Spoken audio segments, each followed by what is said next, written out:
selamat dulu atas kinerja Rumah Sakit Bun di tahun 2024. Anissa Group itu nomor 2 loh.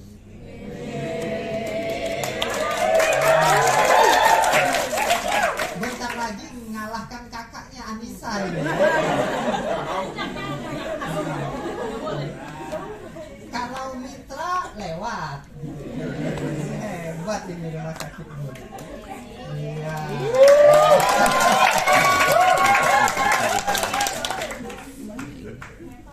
Kemudian ya, sudah terima bonus belum? Itu 1.280 pasien. Sehari 1.000, hampir 1.300 pasien rawat jalan. Ya. Nah, tahu nggak targetnya 2025? Kami naik lagi menjadi 25M sebulan. Karena tahunnya 2025, maka target pendapatannya juga 25. Iya. Jadi kami itu jungkir balik lah di sana. Tapi karyawan happy karena dia bekerja keras, hasilnya juga baik. Daripada kita malu kalau bekerja keras, kita tidak berkeringat, tapi kita dapat gaji gitu. Jadi Anissa karyawannya bilang, dok kita malu ya, kalau kita diem aja dapat gaji. Kami bangga dapat gaji karena berkeringat. Itu tuh salah satu semboyan teman-teman di Anissa. Kami bangga dapat gaji untuk dibawa pulang ke rumah karena hasil keringat.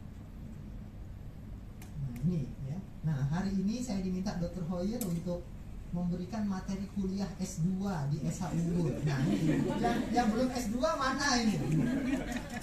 Nah yang lain sudah S2 ini. Nah, yang lain sudah S2 semua. Dr. Hoyer bilang Dr. Edi kasihkan materi S2 gitu dari Mars-nya. Karena saya ngajar di S2 dan S3 di Mars ya. di SH Unggul. Gini ya.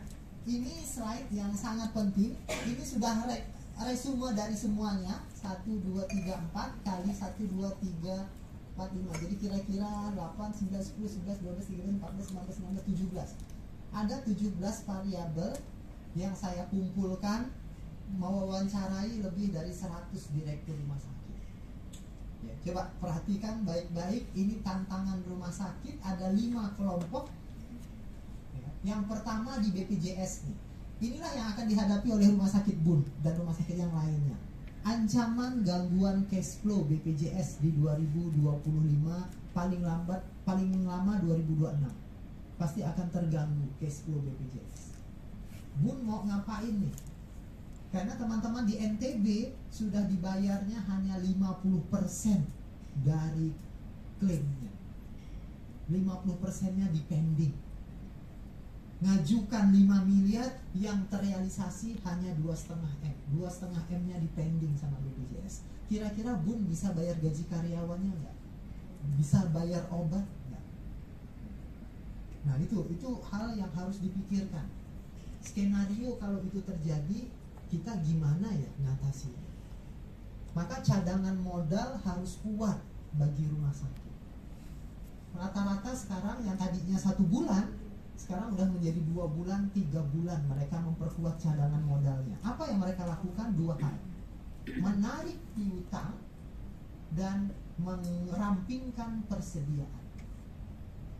Jadi piutang ditarik, persediaan dirampingkan sehingga jadi uang cashnya ditabung untuk memperkuat modal. Karena jangan sampai nanti gaji teman-teman tertunda, gaji dokter tertunda, bayar obat tertunda, repot gitu. Kemudian aturan penjaminan semakin ketat. Hari Jumat kemarin saya Zoom dengan banyak rumah sakit, mereka bilang, Dr. Edi, akibat aturan-aturan baru ini pasien rawat jalan saya sudah berkurang, ada yang 100 pasien, ada yang 150 pasien. Rujukan-rujukan internal sudah tidak mudah lagi, ya kan? Fisioterapi semakin ketat. Jadi sudah mulai berdampak ke kunjungan di rumah sakit. Yang ketiga, verifikasi semakin ketat. Walaupun kadang-kadang pendingnya juga nggak jelas kenapa ini di pending. Audit pasca klaim juga semakin gencar. Ada rumah sakit yang pasien IGD datang ke IGD, mereka obatin saja, pasien disuruh pulang, sekarang diaudit. Ya. Takutnya menurut mereka tidak ada indikasi emergensi, ya kan? Sehingga rumah sakitnya bisa tidak dibayar. Ya, ini baru dari BPJS. Kemudian dari Kemenkes dan pemerintah, rujukan berbasis kompetensi, siap nggak? Aturannya 1 Juli, cuman kita belum tahu. Kelas standar juga mungkin 1 Juli. Tarif inasi bijis tidak naik di tahun 2025. Padahal UMK kita naik. Ya, UMK-nya naik. 6% rata-rata. Gimana nih kita menghadapinya? Kompetisi rumah sakit grup sangat ekspansif. Dekat Bun udah berdiri Hermina.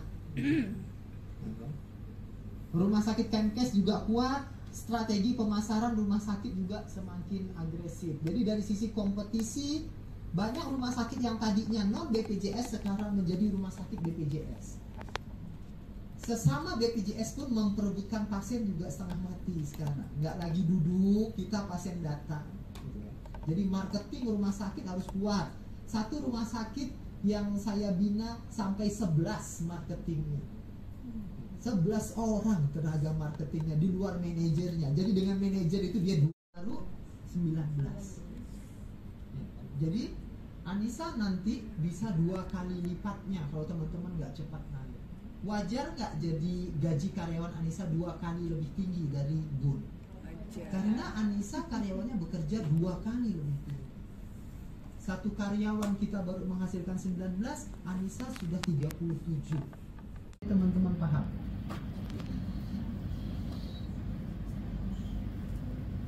Berapa satu tempat tidur? 570 juta. Nah, di Anissa sudah 1,3 M. Akan menuju 1,5 M. Tapi standar nasional 1 miliar per tempat tidur per tahun. Jadi satu tempat tidur yang kita kelola menghasilkan pendapatan 1 miliar per tahun. Anissa di 2025 kita setting 1,5 miliar per tahun harga satu tempat tidur itu. Pendapatan ya. Pendapatan satu tempat tidur. Nah, ini produktivitas menjadi kunci. Kalau teman-teman merasa lelah bekerjanya selama ini, dibandingkan dengan karyawan Anissa, mereka 2 kali lebih keras bekerja. Ayo, ada nggak masih ruang untuk mengeluh? Karyawan Anissa 2 kali lipat bekerja. Ya, EBITDA-nya masih rendah, cadangan cash flow-nya sedikit, manajemen piutangnya lemah. Nah, piutang Bun aman nggak? 2 strategi. 1, strateginya agresif, ekspansif, mereka terus membangun, terus berinvestasi. Sebagian lagi wait and see, mereka menahan duitnya, tidak belanja, takut situasinya kurang baik. Karena inasi bijis nggak naik, biaya-biaya naik, ya kan? Kalau dia tidak efisiensi, takutnya mereka akan jeblos, akan negatif. Nah, Bun, di mana pilihannya? Mana yang manajer? Ada berapa yang di sini manajer? Ya, yuk 2 orang manajer berpendapat. Cocoknya Bun strategi agresif ekspansif, apa alasannya? Atau strategi efisiensi optimalisasi, apa alasannya? Ayo dong 2 orang. 2 orang, ayo. Mewakili, saya pengen tahu. Tergantung direktur. Setelah baca lingkungan tadi, ya kan? Cocoknya Bun ini yang mana strategi? Tergantung PT.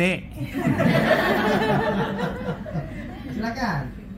Mohon izin dokter ya, untuk Dari pendapat saya dok, kalau saya sih lebih memilih ke agresif dan ekspansif ya dokter terus Alasannya? berinvestasi. Karena dilihat dari potensi dan strength-nya Resbun juga masih banyak hal-hal yang masih belum kita explore dok. Contohnya Oke. beberapa pelayanan juga masih belum bisa kita penuhi di tahun kemarin. Oke. Pemeriksaan penunjang juga masih belum juga kita penuhi untuk dirawat jalan dok, untuk meningkatkan koordinasi bisnisnya dirawat jalan seperti dok. Dan Oke. juga utilisasi poliklinik juga masih belum maksimal dok. Kalau optimalisasi poliklinik, optimalisasi coding itu strategi yang bawah. Kalau ini adalah kita terus berinvestasi, membeli alat, membangun ini itu ekspansif. Kalau mengoptimalkan yang sudah ada, bornya masih rendah, utilisasi poli masih rendah, itu adalah strateginya yang di sini. Yang mana yang Dewi maksud? Yang atas apa yang bawah? Kalau program saya sih emang ada dua ya dok. Kayaknya Iya. untuk itunya memang ke Ekspansi. ekspansif ya dok. Iya. Kira-kira hal apa yang harus segera kita berinvestasi supaya strategi ekspansifnya ini betul-betul nendang ke pendapatan BUN nantinya? Mungkin di tindakan diserjikalnya dok. Berinvestasi beli alat apa atau nambah dokter apa? Kalau di rencana kerja kami memang ada penambahan neurologi dan spesialis gigi dokter. Oke, nambah alat juga Nambah di situ. alat dan ya dental Oke, care juga dok. ya. Yakin ya ekspansif itu paling tepat ya, bukan optimalisasi ya. Iya dok. Karena inasi bijisnya nggak naik, klaimnya sulit gitu ya kan. Apalagi kompetisinya tinggi, mampu bertahan aja sebenarnya sudah syukur gitu ya. Tapi Dewi bilang enggak, saat ini kita harus pinjam uang ke bank nggak apa-apa gitu ya. Kita belajar terus, kita bangun terus gitu ya. Kan gitu tuh, ekspansif kan gitu. Iya dok. Itu ya. Oke, jadi boleh berhutang gitu ya, nggak apa-apa gitu ya. Tapi kalau nggak produktif itu habis loh labanya. Yakin? Ya dok, dikuatkan di ekspansifnya dulu dok. Oke, ya sip. Makasih. Dewi, yuk kita kasih tepuk tangan. Ya, satunya lagi.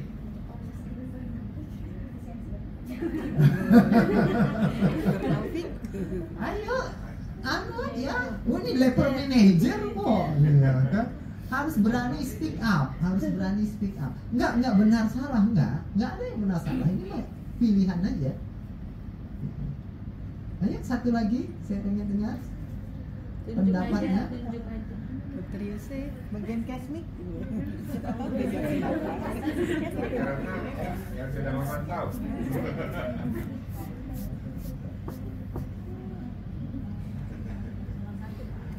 Dokter Yose. Ya, Dr. Jose, silakan. Punten dok. Kalau dari saya, kalian bagian kesmik dok, ya pastinya optimalisasi. Jadi yang sudah ada kita optimalkan supaya kita juga nabung untuk kedepannya dok. Ya. Cina. Jadi kita nggak usah bangun dulu, bangunnya dihentikan dulu. Gitu. Oh ya sudah berjalan ya sudah lah. Gitu ya. Nanti kalau udah jadi ruangannya udahlah biarin aja dulu gitu ya, nggak usah diisi dulu gitu. Nah makanya BUN ke arah ini optimalisasi. Dua-duanya kelihatannya lebih ke arah ekspansi ya. Iya. Saya setuju kalau BUN Strategi teman-teman sembilan aja. ekspansi, karena saya lihat grafiknya BUN ini lagi tumbuh. Nanti kita lihat. Ya. Lagi kita lihat. 27 rumah sakit yang saya wawancarai mereka semuanya di sini. Karena memang mereka 2024 kinerjanya jelek. Bor mereka hanya 60. Rawat jalan mereka cuma 200-300. Produktivitas per karyawan mereka hanya 12 juta, 10 juta. Saya bilang Anda nggak perlu gedung baru, Anda nggak perlu alat baru. Yang ada dulu Anda berdayakan supaya pendapatannya naik. Nah kalau BUN kan sudah penuh nggak bornya? Udah kurang tempat dok, pasien nggak bisa ditampung lagi, kurang ini. Kalau teman-teman di fase itu, menurut saya tidak masalah memilih agresif. Parkiran yang kurang ya. Nah, parkiran kurang ya kan? Oke ya, udah paham ya jawabannya ya? Sepakat semua, BUN harus agresif gitu. dia semakin jauh meninggalkan rumah sakit yang lain gitu ya. Semakin susah terkejarnya gitu loh ya. Nanti kalau tipis-tipis disalib lagi tahun depan ya. Ya harus terus melaju ya. Agresif Nah, saya dan belum tahu genit. nih, jadi naik berapa pendapatannya per bulan gitu kan. Nah, itu. Jangan sampai strateginya agresif, giliran pendapatannya efisiensi, jadi nggak naik pendapatannya ya nggak boleh.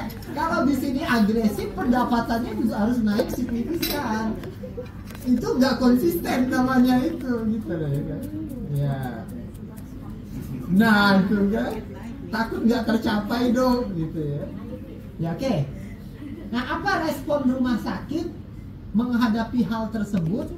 Minimal teman-teman harus menaikkan kompetensinya supaya rumah sakit kita lebih bermutu, mengendalikan biaya, tata kelola yang baik, tidak boleh ada fraud, dan kita tetap patuh pada berbagai macam aturan.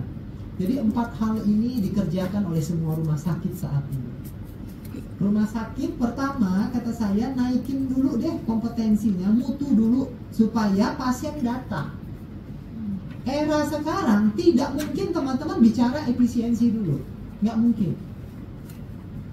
Karena pasien sangat kritis, ya, mereka semakin banyak tuntutannya.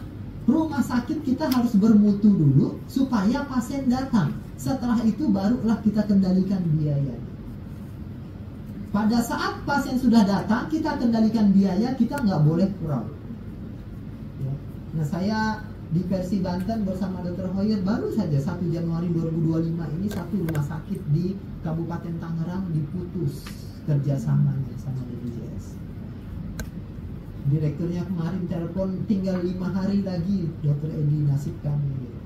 Pasti akan kolaps rumah sakit. Kalau sampai rumah sakit diputus oleh BPJS itu kolaps, nggak ada pasien. Ya. Makanya nggak boleh ada fraud. Tata kelola harus bagus ya. Teman-teman punya peran untuk melakukan dokumentasi yang rapi. Teman-teman di ruangan wajib dokumentasinya rapi. Kemudian kita juga harus patuh dengan berbagai macam aturan, ya kita comply. Nah untuk mendapatkan hal yang seperti ini, kita mau berpikirnya secara operasional atau strategis. Nah petanya begini, ini petanya. Lihat garis horizontal. Ini rumah sakit kita ada di titik mana? Kelihatan nih.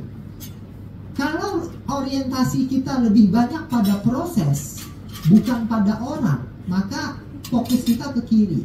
Kalau organisasi kita dorong banyak mengembangkan people, mengembangkan orang, kita geser ke kanan.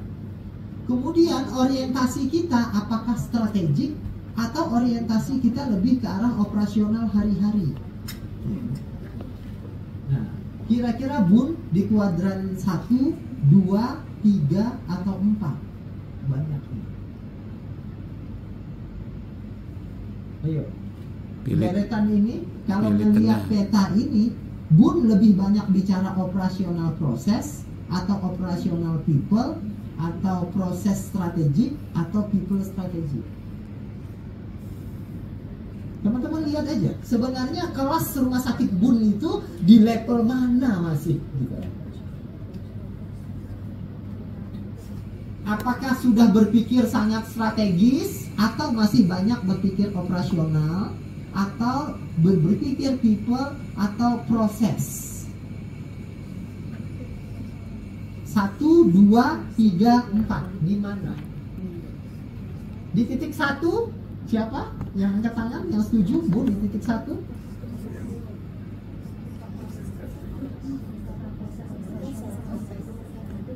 Ya, kebanyakan di 1. Yang 2, 3, 4? Enggak. Saya memahami kalau teman-teman bilang, dok kami masih di titik ini. Karena teman-teman masih banyak membereskan dulu standar bekerja belum standar, ya masih harus diimprove, SPO, aturan, kompetensi, apa itu masih di sini. Kalau Anissa, saya sudah banyak sekali menyekolahkan orang-orang supaya dari sisi proses kami bergeser ke sana. Dan kita bukan lagi operasional tapi strategik. Anissa di sini.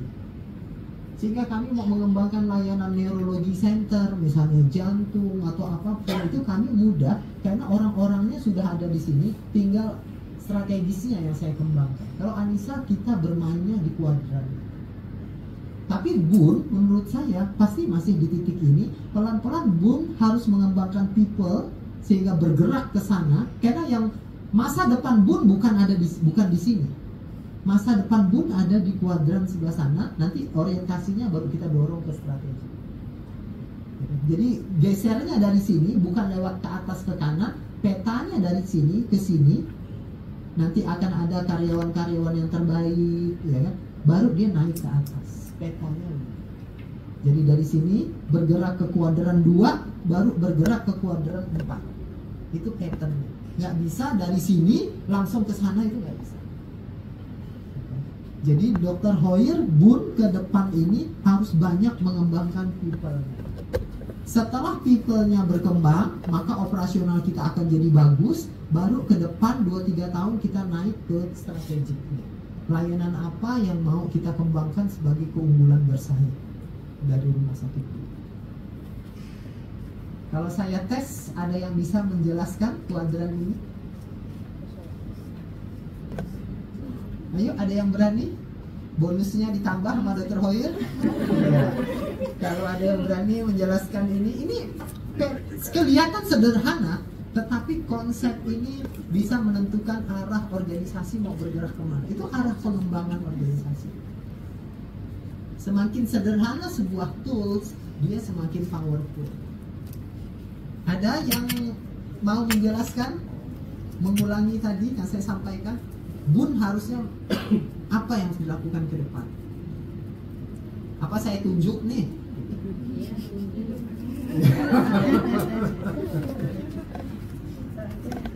Ayo angkat tangan. Kayaknya marketing nih yang harus ini. Marketing. Ayo coba marketing. Mana marketingnya mana? Itu di depan. Ya orang marketing minimal dia ngomongnya pede walaupun nggak tahu apa yang bukan gitu ya. Ya. Ayo marketing. Ini sambil saya mengukur loh ini. Untung tadi nggak bilang dok kami udah kuat di people-nya gitu kan. Disuruh ngomong aja masih takut. Nah gimana? Kalau menurut peta ini Bun ke depan apa yang harus dilakukan? Ayo Chan. Pakai mic Chan, pakai mic. Ya, pakai mic biar direkam Dr. Hadi. Izin dok, untuk di Bun ini kita diproses dahulu karena untuk pengunduhan standarisasi proses atau SPO-nya. Setelah itu setelah sudah achieve baru kita ke penghargaan terhadap karyawan.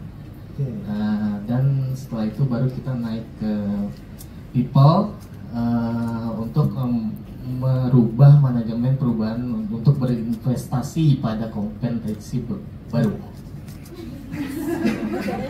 Takut salah dok. Ya ayo kita kasih flow. Saya pasti udah berani. Ya kamu sudah berani.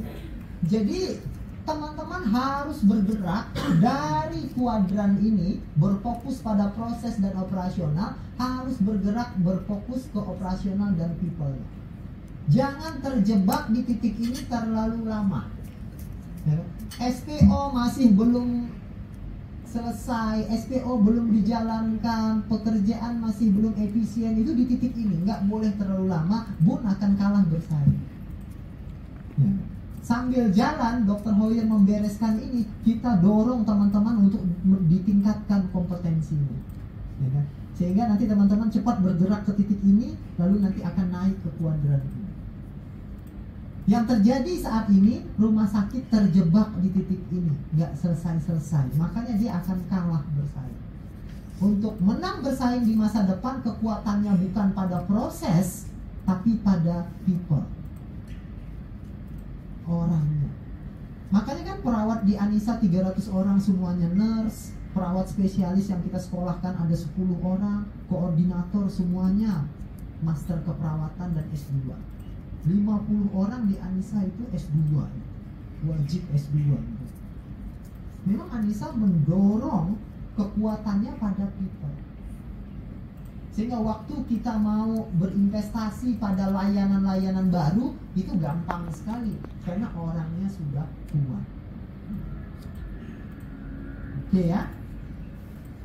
Nah, saya ingin sedikit menjelaskan ke teman-teman tentang operation strategi karena Bun banyaknya di operation. Bun harus bicara di kotak ini. Ini Dr. Hoyer harus dibereskan di 2025. Pertama, capacity strategi. Teman-teman punya tempat tidur berapa? Punya poli berapa? Poli ini mau jadi poli apa? Tempat tidur kita mau berapa kelas 3, berapa kelas 2, berapa kelas 1, berapa surgical, berapa non-surgical, itu adalah capacity strategi.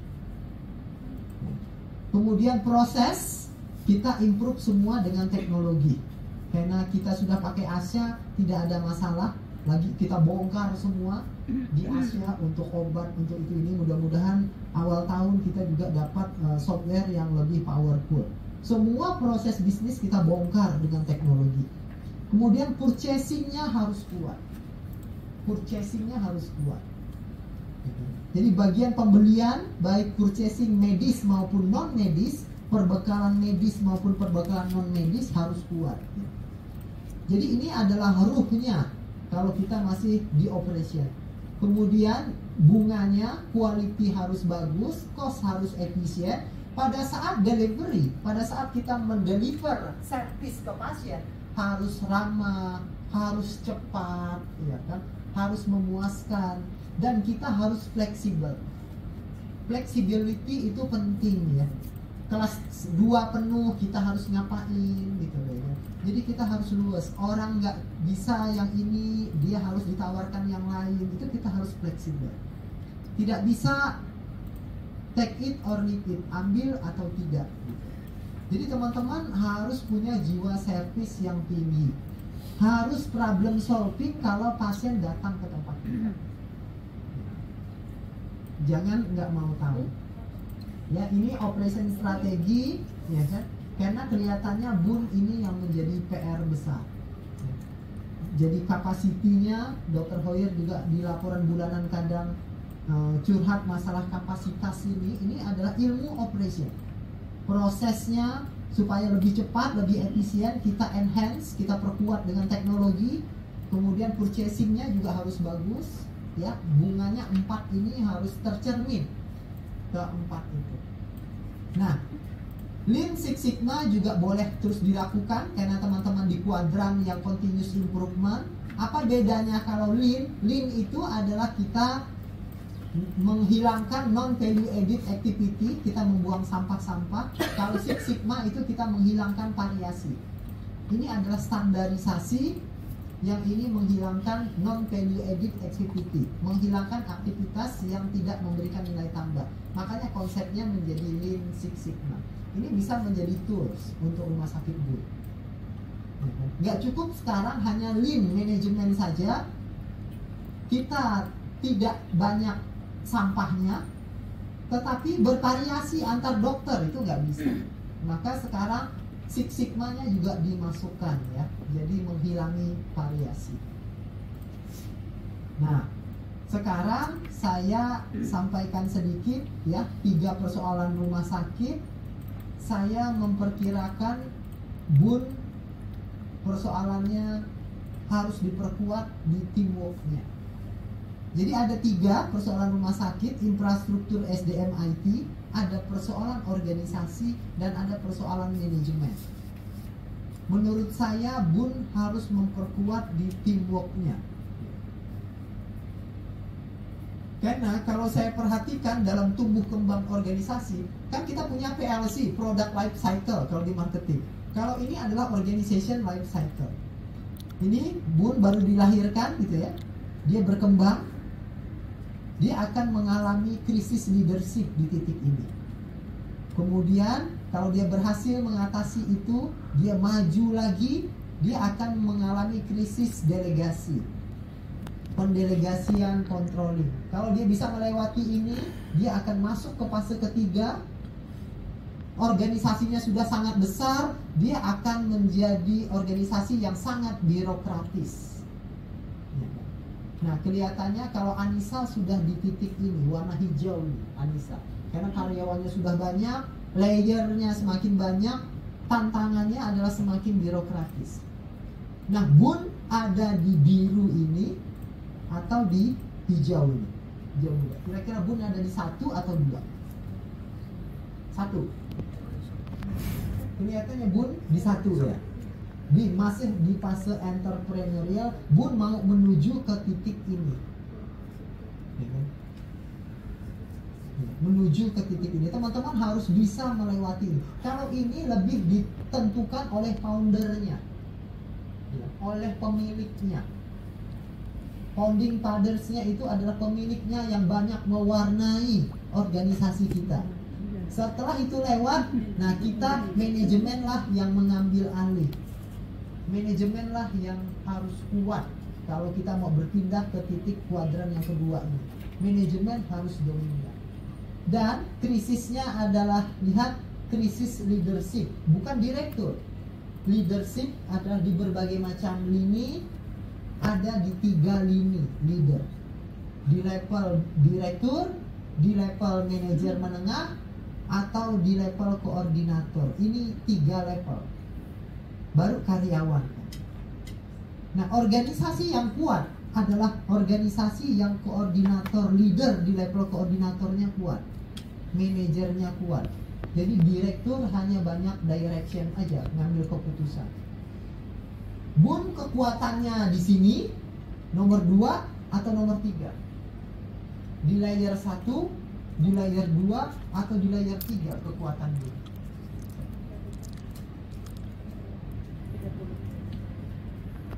Kekuatan Bun ada di teman-teman di sini, atau di sininya, atau di sininya?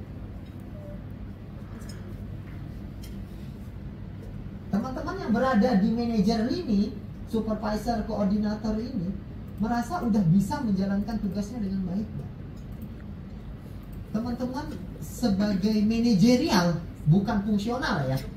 Saya seorang perawat dok, oke, tapi saya kepala ruangan. Saya tidak nanya skill keperawatannya, saya nanya manajerial skill. Bisa nggak mengerjakan pekerjaan manajerial di ruangannya itu? Ya kan? Melihat aset yang ada supaya berfungsi baik, melihat kebersihan, dokter kita fisik atau tidak, perawat yang ada di ruangan kita bekerja dengan benar atau tidak, berkoordinasi dengan farmasi, dengan lab, dengan itu ini gitu. Nah, kira-kira di Bun level koordinatornya ini udah kuat atau belum? Atau memang teman-teman masih minta ditingkatkan gitu? Kalau di Anissa kekuatannya justru di sini, bukan di sini, bukan di sini. Saya setiap minggu hari Sabtu kayak tadi pagi langsung berkomunikasi dengan ini. Yang saya perkuat di Anissa bukan di level manajer Kak-Insya. Yang saya perkuat langsung di level unit. Unitnya yang kecil saya sebut kepala ruangan, pemimpinnya. Unitnya yang 30 orang ke atas pasukannya saya sebut supervisor, level pengelolaannya. Kalau pasukannya masih cuma 8 orang, 10 orang, kita sebut koordinator. Tapi kalau unit itu sudah 30, 40, 50 orang, level pengelolanya sudah supervisor. Kekuatannya ada di sini dan mereka semua harus S2 kalau di Anissa.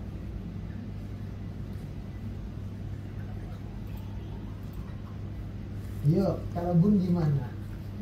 Apakah masih di titik ini dulu dok yang kita berdayakan? Tahun depannya lagi baru kita menetes ke bawah gitu ya. Karena bacanya, lihat panah yang saya buat, panahnya itu dari people-nya ke atas, baru ke atas kan. Bukan panahnya saya balik dari atas ke bawah, ke bawah, ke bawah gitu kan. Ini bottom up, bukan top down. Teman-teman perhatikan panah yang saya buat. Jadi penopang utama itu adalah karyawan yang kompetensinya harus bagus. dia dikoordinir oleh para koordinator, kumpulan unit-unit akan membentuk bidang atau bagian. Nah ini di program kerja harus clear, ya kan? Mau pemberdayaan di level bidang atau di level unit. Kalau memang kita mau melakukan pemberdayaan di level koordinator, harus ada program kerja yang konkret di sana. Nah ini kan teamworknya, ada 4 level teamwork. Kira-kira BUN levelnya di mana? Ini baru dibentuk, ini fase gaduh, masing-masing unit merasa dia yang paling penting, kita nggak kompak. Norming, kita merasa sudah dalam satu perahu yang sama, lagi melaju ke arah yang benar. Atau performing, kita sudah melaju dengan cepat dan sampai ke tujuan. BUN 1, 2, 3, atau 4. Atau masih hijau muda dok, hijau kemerah-merahan gitu ya, masih iya. Satu unit masih merasa dia yang paling penting, masih ego antar berbagai macam unit, belum kompak gitu loh. Kalau mau perform nggak bisa, masih butuh merasa sudah ngapain sih kita berantem, toh kita di dalam satu perahu yang sama, menuju ke arah yang sama. Nah kalau itu kesadaran seperti itu muncul, artinya udah fase normal. Setelah itu baru kita pacu, kita ngebut mendayungnya, barulah kita bisa perform. Ini tercermin dari productivity teman-teman yang masih belum tembus 20 juta. Teman-teman masih belum kuat. Ya, kira-kira masih antara 2 dan 3. Ya, terakhir slide saya, Dr. Hoyer tolong cek lagi. Teamwork akan efektif, bisa menyelesaikan tugasnya jika komposisinya, ukurannya, ada trust dan komunikasi secara struktur organisasinya clear. Teman-teman, posisi teman-teman secara struktur organisasi clear nggak? Clear nggak? Kewenangannya di mana, garis koordinasinya kemana, clear nggak secara organisasi? Atau campur-campur? Satu orang pegang ke kiri, ke kanan gitu.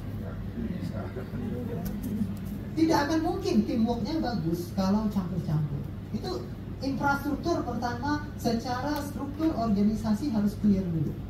Kedua, teman-teman berkomunikasi dengan lancar dengan atasan, mengerti arah organisasi kemana, itu harus clear. Ya kan? Level koordinator ini harus paham. Oke, target pendapatan kita berapa, efisiensi kita harus gimana, program kerja kita harus tahu nih komunikasinya. Lalu ukuran timnya kalau terlalu besar juga nggak efektif, terlalu kecil juga mubazir. Kemudian harus muncul trust. Sudah trust nggak antara satu unit terhadap unit yang lain? Wah, kalau udah ke unit itu mah pasti nggak beres deh. Itu ucapan-ucapan seperti itu tuh. Ya, masih muncul nggak? Kesmik nanti bilang ampun, dah kalau udah unit ini dokumentasinya pasti payah deh. Gitu ya. Nah itu ya itu harus dikomunikasikan. Ya. Kalau tidak tadi nggak akan bisa perform, Oke, kalau ini sudah dipenuhi, maka teman-teman akan bisa menjadi tim yang kuat. Ya, ini sebenarnya udah terakhir, tapi saya mau sampaikan satu tadi yang saya loncati ini ya. Nah, ini adalah gerakan organisasi yang normal. Gerakan organisasi yang normal. Ya. Ini harusnya begini. Tetapi kalau organisasinya mulai kinerjanya turun, maka jangan terlalu lama. Cepat lakukan corrective action. Ya kan? Segera diperbaiki sehingga balik lagi ke jalurnya. Kalau menyimpangnya sudah terlalu jauh, baru mau dikoreksi, terlalu jauh juga mengoreksinya. Beberapa rumah sakit yang saya tangani, itu permasalahannya sudah sampai level ini. Bahkan harus sudah perlu re-engineering untuk dia kembali berkinerja baik. Jadi di BUN, kalau ada persoalan yang tidak standar, persoalan yang harus diperbaiki, prompt action, segera lakukan action supaya kita balik lagi ke jalurnya. Jadi kalau menyimpang kayak pesawat terbang gitu, harus cepat kita koreksi sehingga kita balik lagi ke jalurnya, on the track. Misalnya, kalau pendapatan yang kita setting 400 juta sehari, tetapi kok hanya dapatnya 200 juta aja, 250 aja sehari, ya kan? Itu nggak usah nunggu berbulan-bulan baru mau dikoreksi. Seminggu atau 10 hari kok tren seperti ini pasti ada yang nggak beres. Kita harus cepat mengoreksi, melakukan action supaya kita balik lagi on the track. Tidak zamannya lagi controlling sekarang, corrective action itu bulanan, nggak lagi zamannya, sudah harian. Monitoring evaluasi sekarang sudah harian. Kita punya ASA yang sangat powerful yang bisa teman-teman gunakan untuk memonitor kesehatan organisasi kita secara harian. Jangan nunggu laporan bulanan baru mau melakukan corrective action. Kadang sudah terlambat. Jadi saya mengharapkan teman-teman yang berada di sini, kalau ada indikator-indikator yang tidak sehat, segera sampaikan ke atasannya dan segera dilakukan upaya perbaikan. Sehingga penutup BUN di tahun 2025 tetap berada di nomor 2 gitu. Tidak ditarik. Terima kasih. Assalamualaikum warahmatullahi wabarakatuh.